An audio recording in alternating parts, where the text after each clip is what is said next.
Subscribe कीजिए कुंडलनी जागरण को और प्रेस कीजिए बेल आइकन को, जिससे कि आपको मिल सके हमारी लेटेस्ट वीडियो सबसे पहले। पूरा विचार बना रहेगा कि मैं क्या खाऊंगा, और कोई विचार नहीं रहता है। उपवास तो नाम का होता है, बहाना ये कि आज कुछ अच्छी चीज मिल रही कि नहीं, सिंगाड़े का आटा मिल रहा है कि नहीं, कल उपवास है, देखो पता करो। अब सबको आफत मची हुई कि सिंगाड़े का आटा मिलना चाहिए। अरे भाई, ये इसलिए बनाया था कि एक तरह का खाना खाने से संतुलन नहीं आता है, इसलिए संतुलित खाना होना चाहिए। अब रे वेजिटेरियनिज्म की वो भी हद कर दी। माने अपने देश में, इस भारतवर्ष में ज्यादा फल और वेजिटेबल्स होते हैं, सब्जियां होती हैं, तो हम लोग सब्जी और फल ज्यादा खाएं। और गर्म देश है, बाकी चीजों से गर्मी ज्यादा होती है, इसलिए ज्यादा ये खाएं, ये बात कहेंगे। लेकिन वेजिटेरियन लोगों में बहुत से लोग ऐसे भी होते हैं जो लहसुन भी नहीं खाते, प्याज भी नहीं खाते। अब उनको लहसुन अगर आप दिखा दीजिए तो भाग खड़े हो जाएंगे। अगर आपको डराना हो किसी को तो आप लहसुन दिखा दीजिए, लहसुन से डरते हैं। अब एक जर्मन डॉक्टर ने बताया है कि लहसुन और प्याज अगर नहीं खाओ तो हार्ट अटैक आता है। हार्ट की ये जो आर्टरीज है ये हार्डन हो जाती है, जस्ट लाइक अल्कोहलिज्म। मतलब अगर अल्कोहल खा लीजिए यानी शराब पी लीजिए तो जैसा आर्टरी का हाल होता है, वही लहसुन प्याज नहीं खाने वालों का होता है। अब अपने यहाँ ऐसे बहुत से लोग हैं जो बिल्कुल पक्के वेजिटेरियन हैं। अभी हमारे यहाँ आती है ना कुछ कुछ, तो उनका वर्णन सुन लीजिए आप। मेरा ये हाल है कि मजाल नहीं कोई मुझे दूध दे दे और उसमें छाली हो। मैंने कहा अच्छा, मजाल नहीं, क्या कर लीजिएगा आप? साहब मैं पीऊंगी नहीं। आप हैं कौन? मजाल नहीं कि कोई मुझे लहसुन छुआ दे, बस सारी विरश्री जो है खाने पीने पर। और गल कला करके कोई खड़ा हो गया तो थर थर थर थर कांपना शुरू हो जाएगा। जहां जो चीज होती है माफिक होती है, जिसको जो माफिक होती है वो खाना पीना चाहिए। लेकिन खाना पीना कोई बहुत जरूरी चीज नहीं। आप अगर हमसे पूछे सवेरे क्या खा तो पता नहीं, शाम को क्या खा तो पता नहीं, किसी दिन का खाओ तो खाया, नहीं खाया तो नहीं खाया, 4-4 दिन भी नहीं खाया तो पता ही नहीं।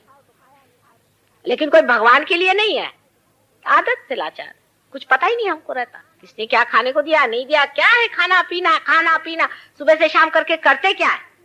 पेट की बीमारी, इसकी बीमारी, उसकी बीमारी।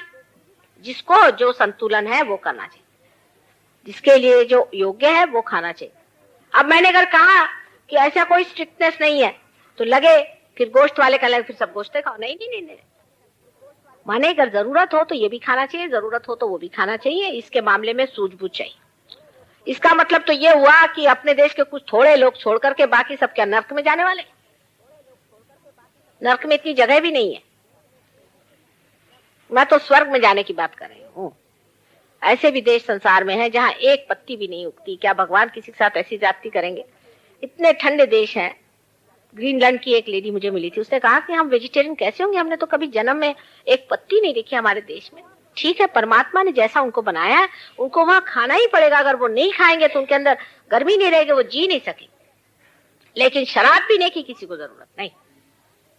शराब चेतना के विरोध में पड़ती है।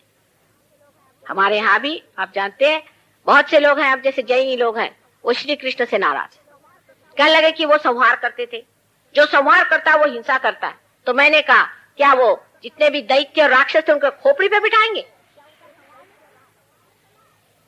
क्या उनका संहार नहीं करना होगा? ये लोग तो मच्छरों को भी बचाते रहते हैं, मच्छर और खटमल और मुर्गियां। क्या उनको मैं रियलाइजेशन देने वाली हूं, उनको आत्म साक्षात्कार देने वाली हूं? एक सोचिए बात, बेकार की चीज में इस तरह से पड़े रहते हैं। हमारे यहाँ के जो बड़े बड़े धनी लोग हैं, इनको की आप कहिए मारवाड़ी लोग, उनके विरोध में मैं नहीं हूं, लेकिन उनमें दया माया मैंने देखी नहीं। बिल्कुल नहीं दया होती उनमें, बिल्कुल दया नहीं होती। दया का बिल्कुल अंश भी नहीं रहता। बहुत लोगों को जिनके पास इतना पैसा हो जाता है, वो ये तो जरूर है कि वो बिल्कुल खाते नहीं, लेकिन इंसान को खाते हैं।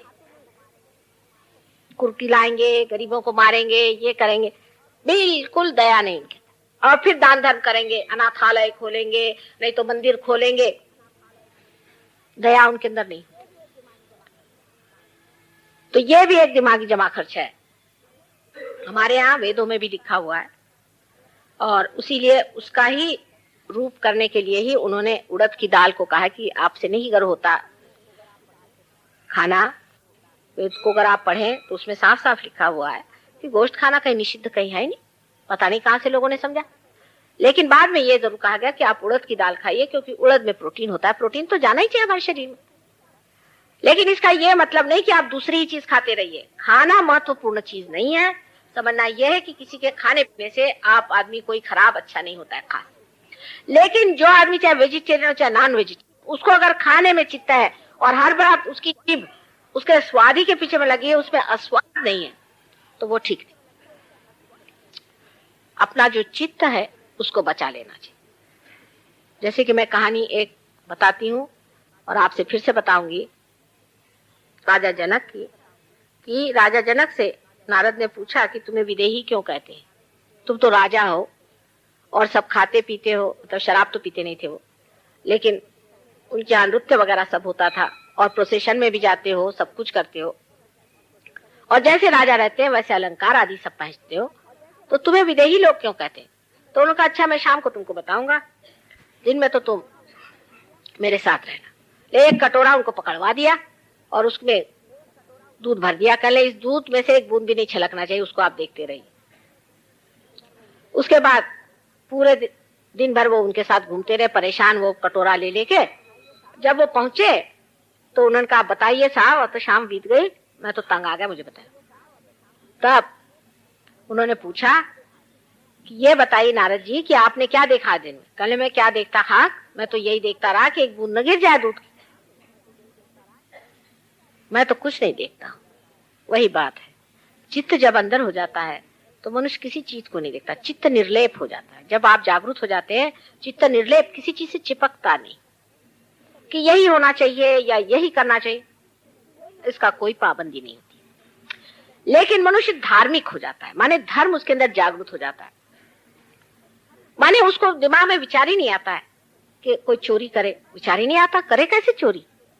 जिसे कहते हैं कि प्रलोभन, टेम्पटेशन, वो टेम्पटेशन ही नहीं आता है, तो कैसे किया जाए ये बताइए। जब टेम्पटेशन ही नहीं किसी आदमी को, तो कैसे करेगा? ऐसा हाल होता है, पता नहीं चलता कैसे करें। कोई कहे चोरी करो तो भाई करे कैसे? जब उसका प्रलोभन ही नहीं जमता है तो कोई आदमी चोरी नहीं कर सकता। इसी तरह से धर्म जागरूक हो जाता है। तो खाने पीने के चक्कर से आप बचिए, जो खाना खाइए, आप जो खा रहे हैं वही ठीक है, पर ज्यादा मत खाइए, जरूरत से ज्यादा, और कम भी नहीं खाइए, जरूरत से कम भी नहीं खाइए। अगर आपको उपास करना है तो कभी उपास भी कर ले, लंघन भी कर ले, पर भगवान के नाम पे मत करिए। सहयोग में जो कुछ भी हम कह रहे हैं वो इतना सच्चा है कि अगर आप इससे अतिक्रमण करते हैं तो आपके वाइब्रेशंस चले जाएंगे। हमने कोई भी बात आपसे झूठ नहीं कही, कोई भी बात गलत नहीं करी, इसलिए आप अगर समझे कि ये बात उचित है और इस तरह से करना चाहिए तो आप उसको करके देखिए और छोड़ के भी देखिए। जैसे हमने किसी से कहा नहीं कि आप शराब मत पीजिए, अभी तक तो कहा नहीं है, लेकिन इसके बाद लोग पीते ही नहीं, मजा आने लगता है, अपना भूल ही जाते शराब पीना। एक साहब ऐसे डॉक्टर साहब थे लंदन में, उनकी ऐसी शराब छूट गई, तो उसके बाद वो गया मैं जर्मनी। उन्होंने सोचा कि चलो भाई यहाँ की एक मुझे बहुत पसंद है, वो पी ले, कोई हर्ज नहीं, माने तो कुछ मना नहीं किया था, छूट तो गया अपने आप। देखे जो वो पीने गए तो उनको ऐसी बदबू आई उसके अंदर से, कहने लगे कि जैसे कॉर्क होता है ना, बुच होता है, वैसी बदबू आने लगी। थोड़ी सी किसी मुश्किल से कोशिश करके पिया भी दवा की तरह से, तो सब भड़क से उलट आया और हालत खराब गई। सारी रात सो नहीं पाए, पेट में दर्द का क्या गंदी बला, कहले मेरे मुंह से ऐसी बात आ रही थी जैसे मोलासिस की गंदी बात आती ना, उस तरह की। उस दिन से ये दिन हुआ उनका, मेरे से नहीं होता। आपको पता होना चाहिए कि प्रदेश में हमारे हजारों शिष्य हैं, इनके सारे ड्रग्स, शराब सब एकदम छूट गए। मैंने किसी से कुछ नहीं कहा, मैंने कभी नहीं कहा कि तुम छोड़ो, वो अपने आप ही छूट जाता। जब तुमको अमृत मिल जाएगा तब तुम ये गंदी चीजें क्यों लोगे भाई? मेरा तो हिसाब ये है कि पहले आओ तुम अमृत ले लो, आओ तुम्हारी आंखें खोल देते हैं, फिर तुम ही कहोगे कि ये सांप है, फिर क्या आप सांप के मुंह में उंगली डालिएगा? तो खाने पीने से ये सब बातें बेकार है और इस तरफ ध्यान न दे, अपने आप ही आप इसका संतुलन जान लेंगे। जैसे कि डॉक्टरों का है कि आप चीनी मत खाइए, चाहे कोई भी आदमी होगा चीनी मत खाओ, गलत बात है। कुछ कुछ लोगों को तो चीनी खाना बहुत जरूरी होता है, जो लोग बहुत ज्यादा सोचते हैं उनको चीनी खाना जरूरी है, क्योंकि उनका लिवर खराब जाता है और लिवर चीनी से ही चलता है। और कुछ कुछ लोगों को बिल्कुल चीनी खाना ठीक नहीं। जब ये कैसा इसका संतुलन है, इसका बड़ा शास्त्र है, वो सब सीख लेना चाहिए। उसी तरह मंत्र का भी शास्त्र है, उसे भी सीख लेना चाहिए। ये सब चीजों का शास्त्र बहुत आसानी से आप सीख सकते हैं, उसके लिए एक पैसा देने की जरूरत नहीं। और सबका मार्गदर्शन जो है वो आपके चैतन्य लहरियों से होगा, आप उसी से समझ सकते हैं। लेकिन सबसे आखिरी बात मैं बता दूं कि एक सामूहिक चेतना अकेले अकेले घर में करने से ये छूट जाएगी।